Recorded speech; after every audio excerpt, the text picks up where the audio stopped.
Welcome back to another episode of Lone Star College Football. Today, we're going to be talking about the quote unquote rumors of Steve Sarkisian to Nebraska.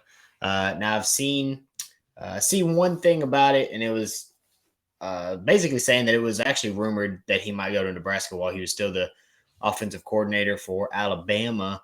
And really, I think all that's happening is those reports are leaking back out and people are changing the date. But even with that, let's talk about why he probably wouldn't be interested in that job, anyways. One, he's at a blue blood. Yes, Nebraska is also a blue blood, but out of the two, Nebraska's been doing worse than Texas has recently.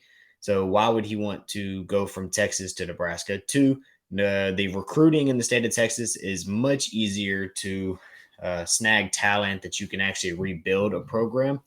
And three, he's already started building this program up. And I know it doesn't necessarily look like if you just look at the stats. Um, a big talking point right now is the fact that Steve Sarkisian is 10-10 since joining the Texas Longhorns. That's it's misleading people. If you're a Longhorns fan, you watch all the games, you know, even this year compared to last year, you can see a noticeable change on the field.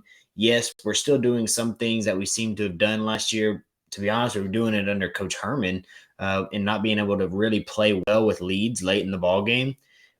Coach Herman did the same thing. You would see very predictable drives. You're winning, and you could almost put money on it that the next drive would be a run on first down, run on second down, throw the ball deep, punt the ball. That was our offense with the lead late in games with under Herman. This year it's different where it's like we just we seem to have big plays. Penalties have been a big thing that have hurt us a lot this year. And this year, honestly, it's more on defense, which is kind of weird saying because our defense is playing well, but getting off the field on third down is we can't. So even our offense is struggling, our defense isn't helping us at all. Um, Coach Sark, I think he has no interest whatsoever in going to Lincoln, Nebraska. Um, I hope Nebraska can hire a coach. Honestly, wouldn't be surprised to see. Um, I wouldn't be surprised if they, well, if the Aggies were to buy out Jimbo, Nebraska might go after that. I doubt they have money for that.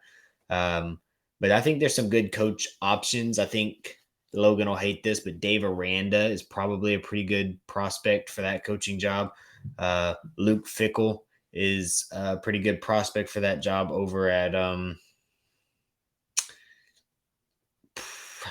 going blank on where he's at. Franklin at Penn State, he's a pretty good prospect. I would have said Matt Campbell a couple years ago, but I don't. Luke Fickle's at Cincinnati, I believe. I don't think Matt Campbell. He missed his chance. He should have been going. He should have gone to another team after that 2021 season, 2020 season. I think last year was even a letdown for them. Um, I think this is all smoke. I think probably got leaked by somebody who hates the Longhorns and wants to start something amongst the Texas fan base. I don't think Sark is going anywhere, although I think he does have to tighten it up. I don't think the Longhorns will keep him around very much longer if he's not able to tighten it up. Like 10-10 in your first 20 games just isn't good enough, not even a little bit. Those 10 losses that we have, I think the only two losses that made sense was Arkansas and Alabama this year. And even then, that Bama game was winnable.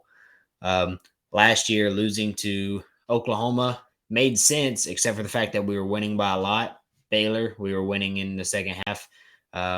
All the losses except for Arkansas last year, we were winning in the second half. Even Iowa, we lost to Iowa State. We lost to them 30-7.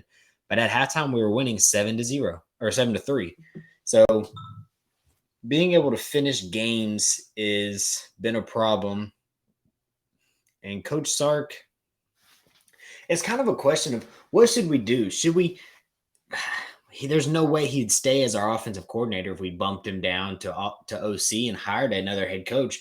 So, but we can't really hire an offensive coordinator because that's like Sark's whole thing is that he's the offensive coordinator. He was what he did great for Alabama. He's considered to be one of the best offensive coordinators in the game. And if you see how we start some of our games, like the first two or three drives, it's like, hey, This guy can game plan, which gives me hope this year or this week because we have coming off a bye week from going to Manhattan to play K-State. But it doesn't it doesn't seem like there's complete buy-in from the team.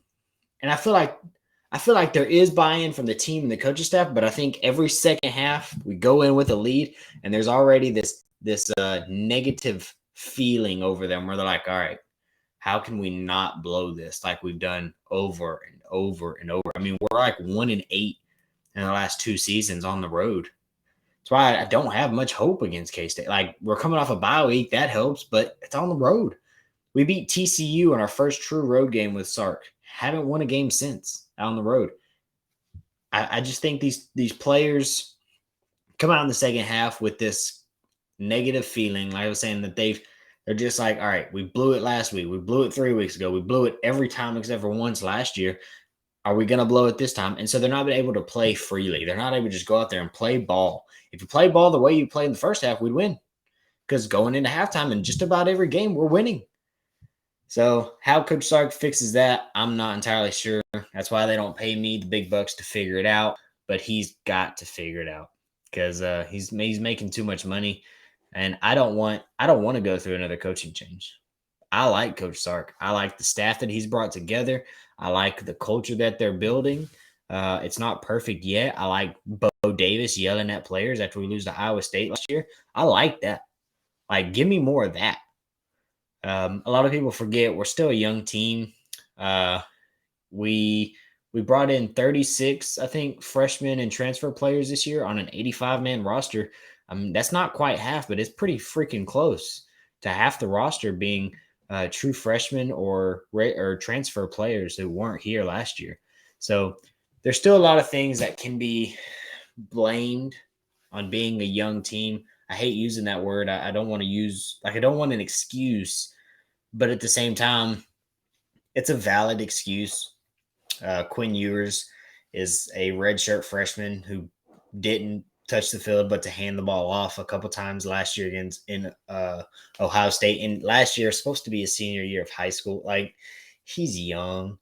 We can't hate on him. He's playing a lot better than we probably would have expected. But with all that being said, that's pretty much all I had. This is a short video. Y'all do us a favor. If you made it this far, please drop us a comment, like the video, and subscribe to the channel. Y'all seen this bar reading across the bottom. We are at 78 subscribers, and we're going to do a giveaway at 100. So if you want to be a part of that, make sure you are liking the videos and subscribing to the channel. Check us out on we have a Facebook group now. We also have a Twitter and a TikTok. All of it is Lone Star CFB. Appreciate y'all rocking with us. Till next time, hook 'em.